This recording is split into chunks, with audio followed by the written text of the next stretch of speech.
तपाईहरुलाई सबभन्दा पहिला रोगको बारेमा कुरा गर्दाखेरि जस्तो जुनसुकै रोग चाहिँ दुई किसिमको हुन्छ। एउटा चाहिँ एक्युट रोग भयो हैन, जुन चाहिँ क्षणिक हुन्छ 3 महिनासम्म। त्यसपछि अर्को क्रोनिक रोग हुन्छ।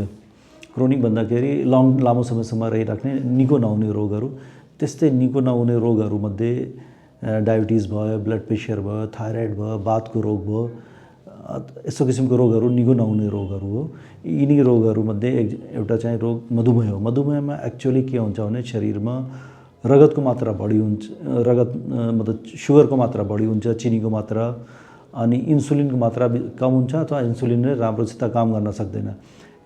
यस्तो अवस्थालाई मधुमेह रोग भनिन्छ। अब मधुमेह रोगको यदि तपाईँ के कारणले भइरहेछ भने अहिलेको कन्टेक्स्टमा हेर्नुहुन्छ भने थुप्रैहरू कारण हामी भन्न सक्छौँ। एउटा त वंश पारिवारिक भयो, हजुरबुवा हजुरआमालाई छ, बुवालाई छ, त्यस्तो परिवारमा पारिवारिक हुने भयो। अर्को चाहिँ तपाईको अहिले हाम्रो जुन लाइफस्टाइल चेन्ज भइरहेछ हैन। पहिला हामी एकदम एक्टिभ लाइफस्टाइल थियो हाम्रो, हामी खेतमा काम गर्थ्यौँ, हाम्रो बुवाआमा अनि किसान थियो।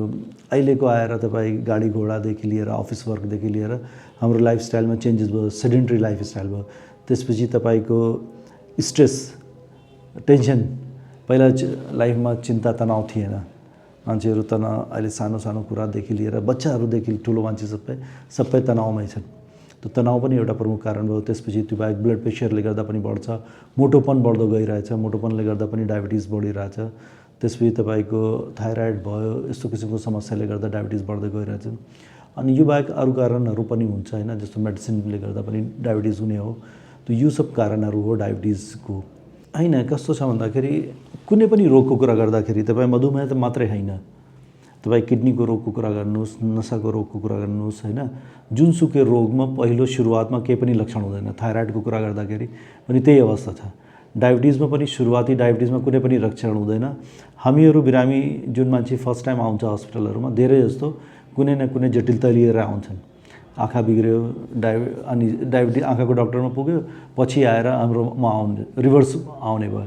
त्यसपछि तपाईको नसा जाम छ, चेक गराउँदाखेरि सुगर देखियो। तर क्लासिकल जुन डायबिटिजको लक्षण जुन हामी भन्छौँ कि एकदम टिपिकली डायबिटिजको, त्यसमा एउटा तौल घट्ने हो, तिर्खा धेरै लाग्ने, धेरै भोक लाग्ने, पिसाब धेरै हुने, त्यस्तो किसिमको चाहिँ मान्छेहरूमा यो चाहिँ लक्षण हो। तर यो सुरुवाती लक्षण होइन। यो चाहिँ अलिकति एडभान्स डायबिटिजमा भयो भने मात्रै यो लक्षण देखिन्छ। सुरुवातमा कुनै पनि लक्षण देखिँदैन। कस्तो अवस्थामा जटिल हुन सक्छ? सो डायबिटिजको अवस्था मतलब डायबिटिज डायग्नोसिस भयो। अनि नर्मली त्यो डायबिटिज अहिलेको जुन प्रथमचोटि डायग्नोसिस भइरहेछ त्यो जटिलता लिएरै डायग्नोसिस हुन्छ। चाहे आँखा बिग्रेर डायबिटिज भयो अथवा मुटुको हार्ट एट्याक भयो, हेर्दाखेरि डायबिटिज थियो पहिलादेखि, किडनी बिग्रियो, भित्र चाहिँ डायबिटिज थियो, त्यस्तो किसिमको अवस्था छ। कुनै पनि रोग डायबिटिजमा धेरै अगाडि, मतलब जस्तो एउटा मान्छे नर्मल मान्छेमा 100 जनामा 10 जना लाग्ने हो भने डायबिटिजमा त्यही रोग 100 मा 50 जना लाग्ने सम्भावना हुन्छ डायबिटिज भएपछि। त्यसैले डायबिटिज जटिलता बढाउने कारण त्यही हो। अब इन्फेक्सनको कुरा गर्दाखेरि हैन, इन्फेक्सन जस्तो एउटा निमोनिया भयो, सामान्य मान्छेको निमोनिया तपाईँ 4 दिन 5 दिन एन्टिबायोटिक दिनुहोस् निको हुन्छ।